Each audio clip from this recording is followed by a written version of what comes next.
ये गाय इतनी गरीब थी कि मुन्ना का पेट भरने के लिए बहुत मुसीबतों का सामना करना पड़ता था। गाय अपना दूध पूरे गांव को पिलाती थी, लेकिन फिर भी कोई उसकी मदद नहीं करता था। गाय मुन्ना का पेट भरने के लिए गांव से दूर शहर में खाने की तलाश में जा रही थी।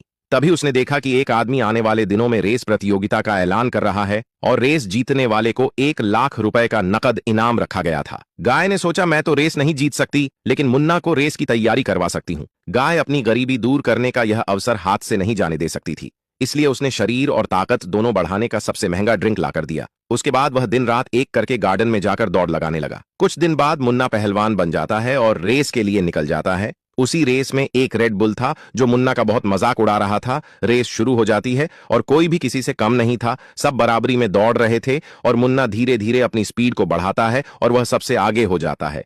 मुन्ना शुरुआत में ही हवा को चीरते हुए तेजी से आगे निकल जाता है। रेड बुल का बच्चा मुन्ना को जीतता हुआ देखकर सोची समझी चाल के तहत तैयार हो जाता है। उसके बाद वह सरसों से भरे झोले को शॉर्टकट रास्ते से लेकर चला जाता है और जिस रोड से रेस गुजरने वाली होती है उसी रास्ते पर वह सरसों फैलाकर चला जाता है। मुन्ना सरसों के ऊपर भी तेजी से दौड़ते हुए आ रहा था, तभी आखिर में फिसलकर गिर जाता है। अब रेड बुल आराम से उसे पीछे छोड़कर भागते हुए चला जाता है। उसकी साजिश काम कर जाती है और रेड बुल इस रेस का विनर बन जाता है। रेड बुल को जीतता देखकर लोग तालियां बजाने लगे, क्योंकि वो लोग पाकिस्तानी थे। तभी उसी भीड़ का एक आदमी स्टेज पर आया और बोला, जीत मुन्ना की ही है, क्योंकि मैंने सीसीटीवी में सब देख लिया है कि यह मुन्ना को हराने की साजिश की गई है, इसलिए यह अवार्ड और पैसा मुन्ना को दे दिया जाता है, क्योंकि वही इसका असली हकदार है। अगर आप लोग इंडियन हो तो मुन्ना के लिए लाइक करके कमेंट में आई लव मुन्ना लिखो।